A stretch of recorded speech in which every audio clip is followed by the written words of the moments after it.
सभी विद्यार्थियों का साहित्य क्लासेस चैनल पर हार्दिक स्वागत, हार्दिक अभिनंदन। प्रिय विद्यार्थियों, STSE यानी राज्य स्तरीय प्रतिभा खोज परीक्षा, जिसका हम चौथा मॉडल पेपर आज पढ़ेंगे।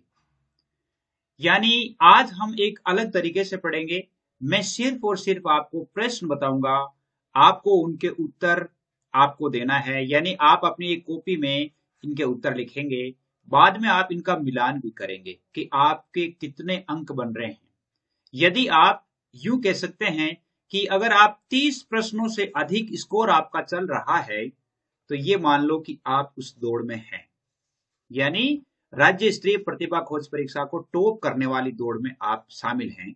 यदि आपके 30 अंकों से अधिक नंबर बन रहे हैं इसमें, तो ये मान लो कि आप जो है वो राज्य स्तरीय प्रतिभा खोज परीक्षा में इस दौड़ में शामिल हैं। और यदि मान लो कम बन रहे हैं तो आपको और अधिक मेहनत की जरूरत है, क्योंकि अभी तो समय पड़ा है, काफी समय है। उस समय तक आप आराम से वो इसमें सुधार कर सकते हैं। तो आज आप अपनी जो तैयारी है उस तैयारी को परखना है कि आपके LCT में, भाषा योग्यता में, हिंदी में आपके कितने नंबर आ रहे हैं। 40 अंकों का पेपर होगा, सेम यही पेपर होगा।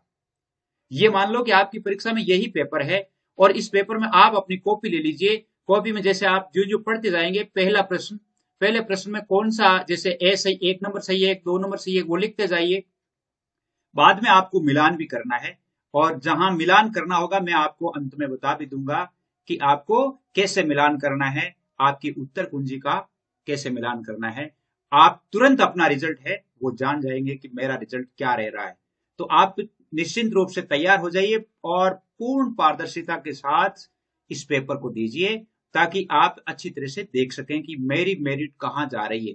30 अंकों से अधिक अगर अंक आपके आ रहे हैं, 25 से कम अंक आ रहे हैं, 25 अंक तक आ रहे हैं, तो आप अच्छा सुधार कर सकते हैं। और भी कम आ रहे हैं तो भी आपको सुधार करना है, और सुधार करने के लिए भी मैं आपको टिप्स बता दूंगा, और उसमें आपको एक बुक बताऊंगा जिस बुक को आपको पढ़ना है, वो बुक भी आपको पढ़ना है। तो आप निश्चित रूप से इस पूरे पेपर को अटेंड कीजिए, पूरा पेपर आप दीजिए। चलते हैं आज आपके पेपर की तरफ। पहला प्रश्न देखिए, जिस ध्वनि के उच्चारण में श्वास जिह्वा के दोनों ओर से निकल जाती है क्या कहलाती है? लुंठित, संघर्षी, अर्धस्वर, पार्श्विक। आपको भरना है। जैसे मान लो आपने पहला प्रश्न में आपने जैसे मान लो 1 नंबर चुना, तो आपको 1 नंबर लिखना, 1 के आगे 1। जैसे दूसरे में आगे आपने 3 चुना तो 3 लिखना। इस प्रकार फिर आपको मिलान करना है कि आपके कितने सही हो रहे हैं, कितने गलत हो रहे हैं। दूसरा प्रश्न देखिए, निम्नलिखित में से अल्प प्राण ध्वनियों का समूह है। इनमें से अल्प प्राण ध्वनियां कौन सी है? क ख ग, च ज, त थ न, ट ठ ण। इनमें से कौन सी ध्वनियां है जो अल्प प्राण है? वो आपको उत्तर चयन करना है। नयन शब्द में कौन सी संधि है? दीर्घ स्वर संधि, अयादि संधि, व्यंजन संधि, गुण संधि। इनमें से जो भी आपको ऑप्शन लग रहा है वो ऑप्शन आपने अपनी कॉपी में 3 नंबर अंकित कर पहले आप लिख लीजिए, यानी 1 से लेकर के 40 तक लिख लीजिए। और फिर 1 नंबर में आपने क्या भरा, 2 में क्या भरा, भर करके लास्ट में मैं आपको मिलान करवा दूंगा कि आपके कितने प्रश्न है वो सही आ रहे हैं। यानी जो गलत है वो गलत करते जाना, सही है वो सही करते जाना। तीसरा प्रश्न हो गया। चौथा प्रश्न ले लीजिए।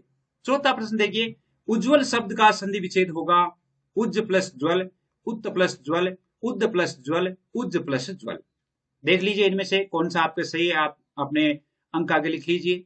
गुण संधि का चयन कीजिए। इनमें से कौन सी संधि है जो गुण संधि है, कौन से शब्द में? सिंधूर्मी, भारतेंदु, नारीश्वर, लोकेश्वरी। इनमें से कौन सी है जो गुण संधि है? छठा प्रश्न देखिए, निम्नलिखित में से व्यंजन संधि का शब्द चयन करना। इनमें से कौन सी है जो व्यंजन संधि है? अनवीक्षा, षडानन, मनोविकार, सचिंद्र। इनमें से कौन सा है जिसमें व्यंजन संधि है? निम्नलिखित में से किस शब्द में अप उपसर्ग का प्रयोग नहीं हुआ है? कौन से का? अप का। ध्यान देखना, ध्यान से। अपर्याप्त, अपराध, अपदस्थ, अपरोक्ष। उनमें से अप उपसर्ग का प्रयोग नहीं है, उसको छांटना है। आठवां प्रश्न देखिए, निम्नलिखित में से किस शब्द में उपसर्ग का प्रयोग हुआ ही नहीं? इनमें से कौन सा शब्द है जिसमें उपसर्ग नहीं है? कहार, प्रहार, आहार, विहार। नौवां प्रश्न देखिए। नौवां प्रश्न में है, निम्नलिखित में से किस शब्द में प्रत्येक का प्रयोग नहीं हुआ है? यानी इनमें से कौन सा शब्द है जिसमें प्रत्यय नहीं है, इनमें से कौन सा शब्द है जिसमें प्रत्यय नहीं है। दूसरा, बालक, बड़ाई, अनुकूल, इनमें से कौन सा शब्द है। मानव शब्द में कौन सा प्रत्यय है। वह, नव, अब, है, इनमें से कौन सा है जिसमें यानी प्रत्यय है मानव शब्द में। इस शब्द में महाराजा शब्द में कौन सा समास है। द्वंद्व समास, अव्ययीभाव समास, कर्मधारय समास, तत्पुरुष समास। अब देखिए ये जो नंबर है 9610208295, थोड़ा सा आपको बताना चाहूंगा कि इन नंबरों पे आपके लिए व्हाट्सएप ग्रुप बनाए गए हैं। व्हाट्सएप ग्रुप पर आप ऐड हो सकते हैं। आप अपना नाम लिखें, अपनी क्लास लिखें, अपने विद्यालय का नाम लिखें, ताकि आपको उचित ग्रुप में ऐड किया जा सके। 8वीं से लेकर के 12वीं तक जितने भी विद्यार्थी हैं आपके लिए, जैसे 12वीं में पढ़ने वाला विद्यार्थियों के लिए हिंदी साहित्य, Hindi compulsory, English, political science और इनसे संबंधित इंग्लिश सारे विषय हैं वो आपको पढ़ाए जाते हैं। तो आप राजनीति विज्ञान भी, तो आप ऐड हो सकते हैं। ऐड होकर के और अपने संपूर्ण पाठ्यक्रम का अध्ययन कर सकते हैं। परीक्षा के दिनों में आपके लिए मॉडल पेपर भी, यानी जो क्लास 10th और 12th के लिए मॉडल पेपर भी जारी किए जाएंगे। तो आप अच्छी तरह से मेरे साथ बने रहें। आइए आगे देखते हैं अगला प्रश्न। 11 तक आपने उतार लिया होगा। 12वां प्रश्न में बार बार शब्द में कौन सा समास है। अव्ययीभाव, कर्मधारय, कर्म तत्पुरुष, द्वंद्व। अब 12वें में आपने जैसे इनमें से कौन सा है, जैसे 12 है, आपने कौन सा चुना है वो यहां लिख लीजिए, जो भी है आप जो लिखना चाहे। नरेश मैदान में दौड़ रहा है, इस वाक्य में कौन सी क्रिया है। अकर्मक क्रिया, पूर्ण सकर्मक क्रिया, सकर्मक क्रिया, प्रेरणार्थक क्रिया, इनमें से कौन सी है वो चुन लीजिए। 14वां प्रश्न देखिए, जिस क्रिया के कार्य का फल कर्ता पर नहीं पड़कर कर्म पर पड़ता है उसे क्या कहते हैं। अकर्मक क्रिया, सकर्मक क्रिया, द्विकर्मक क्रिया और इनमें से कोई नहीं, यानी कर्ता पर फल नहीं पड़ करके कर्म पर पड़ता है तो उसे कौन सी क्रिया कहेंगे। 15वां प्रश्न है कि अभिज्ञ शब्द का विलोम शब्द क्या है। अभिज्ञ का विलोम शब्द विज्ञ, अनभिज्ञ, सुविज्ञ, अनाभिज्ञ, इनमें से कौन सा है जो आप यानी 15 में आप कौन सा अटेंड कर रहे हैं वो आप अपने कोष्टक में लिख लीजिए। फिर मिलान भी करना है। 16, निम्नलिखित में से अंक शब्द का अर्थ नहीं है। अध्याय, आंख, गोद, संख्या, इनमें से कौन सा है जो अंक शब्द का अर्थ नहीं है। जैसे अंक है, इनमें से 3 तो ऐसे हैं जिनका सही अर्थ है, इनमें से एक है जो अंक शब्द का अर्थ मेल नहीं खाता है। 17वां प्रश्न है, श्वेत स्वेद शब्द युग्म के उपयुक्त अर्थ युग्म को चुनिए। इनमें से श्वेत स्वेद का सही जो अर्थ है वो कौन सा है। जैसे सफेद काला, सफेद लाल, सफेद पसीना, सफेद मेला, इनमें से कौन सा है जो इनका सही अर्थ दर्शाता है 17 नंबर में। 18वां प्रश्न में आप लिख लीजिए, निम्नलिखित में से अशुद्ध विकल्प का चयन कीजिए। इनमें से अशुद्ध कौन सा है। पर्यंक, गोद, यानी अशुद्ध का अर्थ है कि एक ये शब्द है ये इसका अर्थ है, ये शब्द है ये इसका अर्थ है, ये शब्द है ये इसका अर्थ है। तो पर्यंक, इसका अर्थ गोद, पर्यंत का अर्थ तक या भर, भवन का अर्थ मकान, भुवन का अर्थ संसार। तो इनमें से कौन सा है जो अशुद्ध है वो आपको बताना है। 19वां प्रश्न है, जो इंद्रियों द्वारा नहीं जाना जा सके उसके लिए एक शब्द क्या होगा। आपके प्रश्न आएंगे वाक्यांश के लिए एक शब्द, जो इंद्रियों द्वारा ना जाना जा सके उसे एक शब्द में क्या कहेंगे। सुगम, अगम, अगोचर, अज्ञेय, इनमें से कौन सा है जो आप लिख करके बताएं। 20वां प्रश्न है आपके कि धरती और आकाश के बीच का स्थान, वाक्यांश के लिए एक शब्द होगा। धरती और आकाश के बीच का स्थान को क्या कहेंगे। आसमान, वायुमंडल, अंतरिक्ष और अवकाश, इनमें से कौन सा है जो आप चयन कीजिए। जो दूसरों के दोष ढूंढा करता हो, वाक्यांश के लिए एक शब्द होगा, यानी जो दूसरों में तो दोष ढूंढता है उसे हम एक शब्द में क्या कहेंगे। आलोचक, दोषदर्शी, छिद्रान्वेषी, निंदक, इनमें से क्या कहेंगे। 22वां, निम्नलिखित में से शुद्ध शब्द का चयन करें। इनमें से कौन सा शब्द है जो शुद्ध है। देखिए उज्जवल, उज्जवल, उज्जवल, उज्जवल, इनमें से कौन सा शब्द है जो शुद्ध है आप देख लीजिए। 23वां प्रश्न देखिए, निम्नलिखित में से शुद्ध वाक्य का चयन कीजिए। इनमें से शुद्ध वाक्य कौन सा है। उसका पता मेरे को मालूम नहीं, मुझे केवल मात्र 5 मिनट चाहिए, कबीर ने अपने मित्र को दावत दी, मेरे से मत उलझो अपने घर जाओ।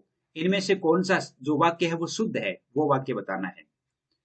एक और शुद्ध वाक्य का ही है प्रश्न आपके, इनमें से भी शुद्ध चयन करना है। तुम वापस लौट जाओ, बच्चों को धोकर फल खिलाओ, दवा रोग को समूल से नष्ट करती है, देवता को फूलों की एक माला अर्पित कर दो। इनमें चारों में से कौन सा वाक्य है वो शुद्ध है, वो वाक्य बताना है। अब एक वाक्य आ जाता है आपके अशुद्ध वाक्य का चयन कीजिए। इनमें से वो दो तो शुद्ध के थे, अब अशुद्ध का बताइए। उसकी आंखों से आंसू बह रहे थे, मैंने तो अपना हस्ताक्षर कर दिया, उसके प्राण निकल गए, उन्हें सादर ले आइए।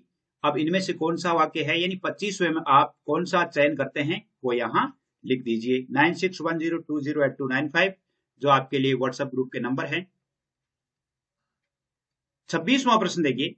26वां प्रश्न है, जब उपमेय और उपमान में भिन्नता होने पर भी समानता के आधार पर, यानी गुण धर्म की समानता के आधार पर उनमें समानता स्थापित की जाती है, तो वहां कौन सा अलंकार होता है? रूपक, उत्प्रेक्षा, उपमा, विभावना, इनमें से कौन सा अलंकार? आप जैसे 10वीं में भी और 12वीं में भी दोनों में आपके अलंकार आते हैं, ये सिंपल अलंकार है, यही इनमें से पूछे जाएंगे, यानी इनमें से ही पूछे जाएंगे। 5-7 जो अलंकार है उन्हीं में से पूछे जाएंगे, तो आपको इनमें से बताना है। अगला देखिए, जब उपमेय पर उपमान का निषेध रहित आरोप हो तो वहां कौन सा अलंकार होता है? विभावना, प्रतीक, उपमा, रूपक, इनमें से चारों में से कौन सा अलंकार होता है? 28वां प्रश्न देखिए, निम्नलिखित में से कौन सा है जो अर्थालंकार नहीं है? अर्थालंकार जैसे शब्दालंकार और अर्थालंकार और उभय अलंकार, 3 प्रकार के अलंकार होते हैं। तो शब्दालंकार, अर्थालंकार और उभय अलंकार, इनमें से अर्थालंकार नहीं है। इनमें से 3 जो है, 3 तो है अर्थालंकार, एक अर्थालंकार नहीं है, वो चुनना है। विभावना, विरोधाभास, यमक, भ्रांतिमान, इनमें से कौन सा है जो अर्थालंकार नहीं है? एक अलंकार का जैसे प्रैक्टिकल उदाहरण, ज्यो ज्यो बूढ़े श्याम रंग त्यों त्यों उज्जवल होए, पंक्ति में कौन सा अलंकार है? उत्प्रेक्षा है, यमक है, विरोधाभास है, उपमा है। 29वें में आप कौन सा चयन करते हैं वो लिख लीजिए। 30वां प्रश्न है कि ये भी अलंकार का ही है। बढ़त बढ़त संपत्ति सलील मन सरोज बढ़ जाए, घटत घटत फिर ना घटे बरु समूल कुमलाए, पंक्तियों में कौन सा अलंकार है? उपमा है, रूपक है, उत्प्रेक्षा है, यमक है। आप 30वां में कौन सा अलंकार या कौन सा जैसे चूज कर रहे हैं, 1 नंबर, 2 नंबर, 3 नंबर, 4 नंबर, तो आप चयन कीजिए और बताइए। 31वां प्रश्न है कि अबला जीवन हाय तुम्हारी यही कहानी, आंचल में है दूध और आंखों में पानी, इसमें कौन सी शब्द शक्ति है? शब्द शक्ति से संबंधित आपके प्रश्न आएंगे। शब्द शक्ति से संबंधित सेंटेंस आ सकता है, इस प्रकार का भी आ सकता है। तो इनमें से कौन सी शब्द शक्ति है? अभिधा है, लक्षणा है, व्यंजना और अभिधा है, इनमें से कोई नहीं है। इन तीनों चारों में से आपको चयन करना है। 32वां प्रश्न देखिए। 32वां प्रश्न में है कि निम्नलिखित में से किस वाक्य में बहुवचन का सही प्रयोग हुआ है? सही बहुवचन लगा हुआ है, जैसे गायें घास खाती है, गायों घास खाती है, गायों घास खाती है, गाय घास खाती है। इनमें से कौन सा है? 32वां में आपके कौन सा है उसका चयन करके लिख दीजिए। 33वां प्रश्न है, नाव नदी में डूब गई, इसमें कौन सा कारक है? अधिकरण कारक है, कर्ता कारक है, संबंध कारक है, करण कारक है, इनमें से कौन सा कारक है वो आप लिख दीजिए। 34वां प्रश्न देखिए। 34वां प्रश्न है कि सिद्धांतहीन अवसरवादी व्यक्ति को दर्शाने वाली लोकोक्ति, यानी जिसका अर्थ है सिद्धांतहीन अवसरवादी व्यक्ति। घर का भेदी लंका ढाए, उद्धव का लेना ने माधो का देना, आंख का अंधा नाम नयन सुख, गंगा गए गंगादास, जमुना गए जमुनादास। 34वां में आप कौन सा चयन करते हैं वो लिख लीजिए। अगला प्रश्न देखिए। 35वां प्रश्न, दुष्ट व्यक्ति की मित्रता स्थायी नहीं होती, इनमें से कौन सा है? सरल वाक्य है, संयुक्त वाक्य है, मिश्र वाक्य है, प्रश्नवाचक वाक्य है, कौन सा सही है वो आप लिख लीजिए, यानी इसमें चयन कीजिए। दुष्ट व्यक्ति की मित्रता स्थायी नहीं होती, इनमें ये कौन सा वाक्य है? सरल है, संयुक्त है, मिश्र है, प्रश्नवाचक है, कौन सा है? वह मुझे उस खंडहर में ले गया जहां पहले राजा का विशाल महल था, इसमें वाक्य का कौन सा प्रकार है? मिश्र वाक्य है, सरल वाक्य है, संयुक्त वाक्य है, इनमें से कोई नहीं है। 36वें में आप कौन सा चयन करते हैं वो आप लिख लीजिए। 37वां प्रश्न, शीला अति विनम्र लड़की है, रेखांकित शब्द है, इसमें रेखांकित देखिए, रेखांकित इस अति पर किया हुआ है, तो ये शब्द क्या है? विशेषण है, क्रिया विशेषण है, प्रविशेषण है, सर्वनाम है, इनमें से कौन सा है उसे आपको 37वां में आप क्या चयन करना चाहते हैं वो यहां लिख दीजिए। 38वां है, निम्नलिखित में से अविकारी शब्द नहीं है। अविकारी शब्द कौन सा नहीं है? समुच्चय बोधक, संबंध बोधक, विस्मयादि बोधक, सर्वनाम। इनमें से अविकारी शब्द कौन सा नहीं है? जैसे समुच्चय बोधक, संबंध बोधक, विस्मयादि बोधक, सर्वनाम, इनमें से चारों में से एक का को आप चयन करना है। 39वां प्रश्न, निम्नलिखित में से रूढ़ शब्द नहीं है। इनमें से एक शब्द है जो रूढ़ नहीं है, बाकी तीन जो रूढ़ है, मेंढक है, स्त्री है, रजनीचर है, दीपक है, इन चारों में से एक शब्द है। यानी 39 में आप कौन सा चयन करना चाहते हैं वो कर लीजिए। 40वां और अंतिम प्रश्न, निम्नलिखित में से देशज शब्द नहीं है। देशज और विदेशी शब्द आपके आएंगे, तो इनमें से एक शब्द जो है वो देशज शब्द नहीं है। जैसे खुरपा, ठठेरा, कपास, चुटकी, इनमें से ऐसा कौन सा शब्द है जो देशज नहीं है और बाकी सभी देशज है। तो उम्मीद करता हूं आपने अपने अपने उतार लिए होंगे और अब आप मिलान कर लीजिए कि आपके कितने सही हैं, कितने गलत हैं। अपनी अपनी कॉपी तैयार लेकर के और राइट का निशान लगा लीजिए। जो जो गलत है उसे गलत कर दीजिए। देखते हैं आपके कितने नंबर आते हैं। तो अब आप अपनी उत्तर तालिका को मिलान कर लीजिए। 1 नंबर में 4, 2 नंबर में 2, 3 नंबर में 2, 4 नंबर में 3, 5 नंबर में 2, 6 नंबर में 2, 7 नंबर में 2, 8 नंबर में 1, 9 नंबर में 4, 10 नंबर में 4, 11 नंबर में 3, 12 नंबर में 1, 13 नंबर में 1, 14 नंबर में 2, 15 नंबर में 2, 16 नंबर में 2, 17 में 3, 18 में 1, यहाँ पर 1 नंबर है, 18 में 1, 19वां में 3, 20वां में 3, 21वां में 3, 22वां में 3, 23वां में 3, 24वां में 4, 25वां में 2, 26वां में 3, 27वां में 4, 28वां में 3, 29वां में 3, 30वां में 2, 31 में 3, 32 में 1, 33 में 1, 34 में 4, 35 में 1, 36 में 1, 37 में 3, 38 में 4, 39 में 3, 40 में 3। अब आपके कितने अंक आ रहे हैं? अब आप इनमें से जो आपके सही हैं वो सही कर दीजिए और अब मुझे आप अवगत जरूर करवाएं। यानी 9610208295 इन नंबरों पे अवगत करवाएं कि आपके 40 में से कितने अंक आ रहे हैं। उम्मीद करता हूं कि आप सभी विद्यार्थी इसको निश्चित रूप से मेरे पास भेजेंगे। बस अगले पेपर तक जय हिंद, जय भारत।